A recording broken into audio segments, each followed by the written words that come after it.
સ્વામિનારાયણ અક્ષરધામ ખાતે અભૂતપૂર્વ સંત સંમેલનનું આયોજન કરવામાં આવ્યું।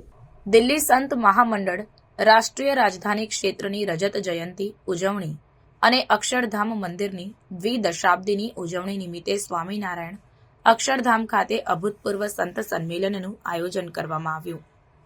કેન્દ્રીય રાજ્યમંત્રી હર્ષ મલ્હોત્રા અને સાંસદ મનોજ તિવારી હાજર રહ્યા।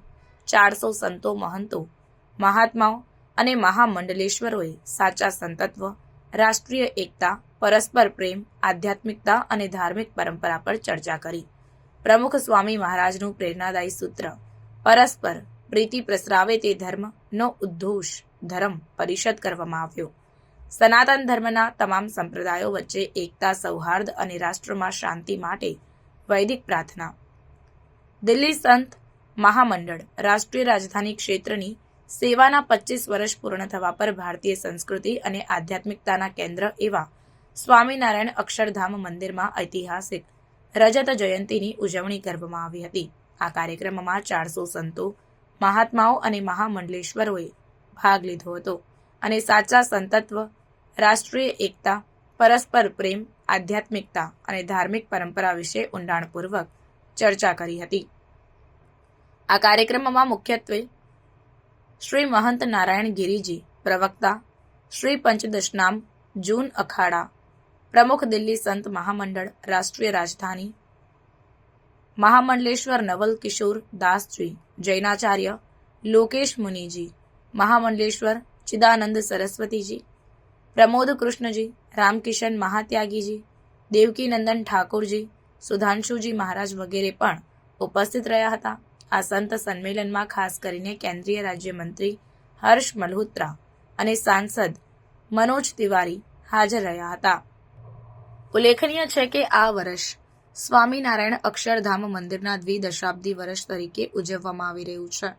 આ વર્ષના વિવિધ કાર્યક્રમોના ભાગરૂપે દિલ્હી સંત મહામંડળ નેશનલ કેપિટલ રિજન ઓર્ગેનાઇઝેશન સાથે આ ભવ્ય સંત સંમેલનનું આયોજન કરવામાં આવ્યું હતું। આ કાર્યક્રમમાં BAPS સંસ્થાના વર્તમાન પ્રમુખ અને વિશ્વ આદરણીય ગુરુ પરમ પૂજ્ય મહંત સ્વામી મહારાજના આશીર્વાદ પણ પ્રાપ્ત થયા હતા। સ્વામિનારાયણ અક્ષરધામ મંદિર ભગવાનનું દિવ્યધામ, ભારતીય સંસ્કૃતિ અને આધ્યાત્મિકતાનો અનોખો સંગમ છે। આ મંદિર હિન્દુ સનાતન ધર્મના પ્રાચીન સિદ્ધાંતોની સાર્વત્રિકતાનો અનુભવ કરવાની તક પૂરી પાડે છે। આ વિશાળ મંદિરના સર્જક પ્રમુખ સ્વામી મહારાજની પ્રાર્થના કે આ સ્વામિનારાયણ અક્ષરધામમાં દરેકને જીવન નિર્માણ કરવાની પ્રેરણા મળે અને દરેકનું જીવન દિવ્ય બને, આ મંદિરના દરેક પાસાઓમાં પ્રતિબિંબિત થાય છે। સભામાં આ પ્રેરણાને જીવંત કરવા માટે મહંત મહામંડલેશ્વર નારાયણ ગિરિજીએ પ્રમુખ સ્વામી મહારાજના સૂત્રોને સ્મરણ કર્યા। અક્ષરધામ સંકુલમાં સવારે 10 વાગ્યે સંતોનું આગમન થયું હતું। આગમન સમયે તમામ સંતો, મહાત્માઓ અને મહામંડલેશ્વરોનું પરંપરાગત વૈદિક રીતે સ્વાગત અને પૂજા કરવામાં આવી હતી। પ્રમુખ સ્વામી સભા ભવનમાં દીપ પ્રાગટ્ય અને વૈદિક મંત્રોના જાપ સાથે કાર્યક્રમની શરૂઆત થઈ હતી। આ સમૂહ સ્વસ્તિ વાચને સભાને પવિત્રતા અને આધ્યાત્મિક ઉર્જાથી ભરી દીધી। સ્વામિનારાયણ અક્ષરધામના સંતો પૂજ્ય ધર્મવત્સલદાસ સ્વામી, પૂજ્ય ભદ્રેશદાસ સ્વામી, પૂજ્ય મુનિવત્સલદાસ સ્વામી સહિત મંચ પર ઉપસ્થિત મહેમાન સંતોએ પરસ્પર પ્રેમ અને સદભાવના વિચારો રજૂ કર્યા હતા। સભામાં આધ્યાત્મિકતા, સાધુતા, પ્રેમ, ભારતીય સંસ્કૃતિ, દેશભક્તિ અને સદગુણોનું મહત્વ વિશે ચર્ચા કરવામાં આવી હતી।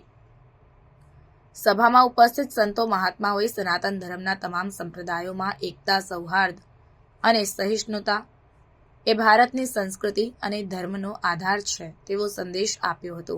બધાએ પ્રાર્થના કરી કે દેશમાં શાંતિ અને એકતાનું વાતાવરણ જળવાઈ રહે। આ સંત સંમેલનના સમાપન બાદ અક્ષરધામ સંકુલમાં ઉપસ્થિત સંતોએ ધ્વજા લહેરાવી સેવા માટે નવી એમ્બ્યુલન્સનું લોકાર્પણ કર્યું હતું। આ એમ્બ્યુલન્સ 13 જાન્યુઆરી 2025થી પ્રયાગરાજમાં યોજાનાર મહાકુંભ માટે સેવામાં મોકલવામાં આવશે। આ પછી મહાપ્રસાદ સાથે સંમેલનનું સમાપન થયું હતું।